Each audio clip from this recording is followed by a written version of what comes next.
મહિપતસિંહ બાપુના વિરોધમાં એક પછી એક નવા ચહેરા આવવા લાગ્યા. એકથી મેર ના પડે તો બીજો, બીજાથી મેર ના પડે તો ત્રીજો, ત્રીજાથી મેર ના પડે તો ચોથો.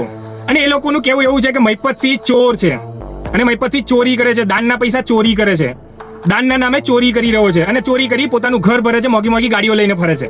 અને એક નમૂનો તો પાછો વિડીયોમાં એવું કહી રહ્યો છે કે મહિપતસિંહ તારી જોડે હિસાબ લેવા વાળું કોણ છે? લાખો રૂપિયા દાન આવે છે, લાખો રૂપિયા પૈસા આવે છે, તો તારી જોડે હિસાબ કોણ માંગે છે? તું તો રાજા બની ગયો અને તને એવું લાગી ગયું છે કે હું બહુ મોટો માણસ થઈ ગયો આમ તેમ.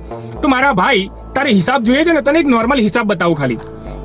તારા કે મારા ઘરમાં લગ્ન પ્રસંગ હોય તો લગ્ન પ્રસંગની અંદર આપણે 300 થી 400 કે 500 માણસની રસોઈ બનાવીએ છીએ, બરાબર? લગ્ન પ્રસંગમાં નોર્મલ એક ટાઈમનું જમણવાર કરવા માટે આપણે સગાવાલા મિત્રોને ઇન્વાઇટ કરીએ તો 400 થી 500 માણસનું આપણે રસોઈ બનાવીએ છીએ, એક ટાઈમનું જમણવાર. તો આપણને ખર્ચો બેસે છે મોંઘવારીને લઈને 1 લાખ થી 1.25 લાખ રૂપિયા.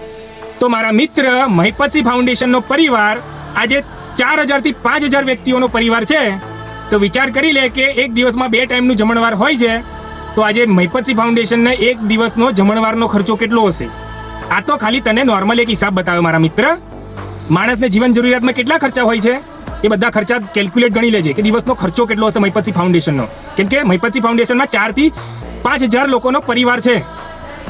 અને તમને લોકોને અત્યાર સુધી ગલત નતું દેખાતું મહિપતસિંહ ફાઉન્ડેશનનું, પણ તમારી પાછળ હવે ખુજલી કેમ થઈ છે ને એ બધાને ખબર છે મારા મિત્રો, મારા વાલાઓ.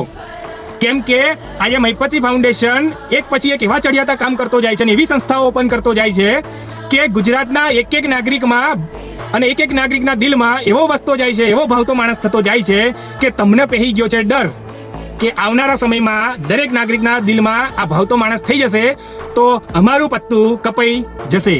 એટલે તમને લોકોને છે ને તમારામાં તેવડ તો કંઈ લાગતી નથી કે તમે તમારી ઓકાત ઉપર તમે વિરોધ કરી શકો મહિપતસિંહ ફાઉન્ડેશનનો, પણ તમે લોકો કોઈના ચમચા બનેલા છો અને ચમચા બનીને તમે વિરોધ કરી રહ્યા છો.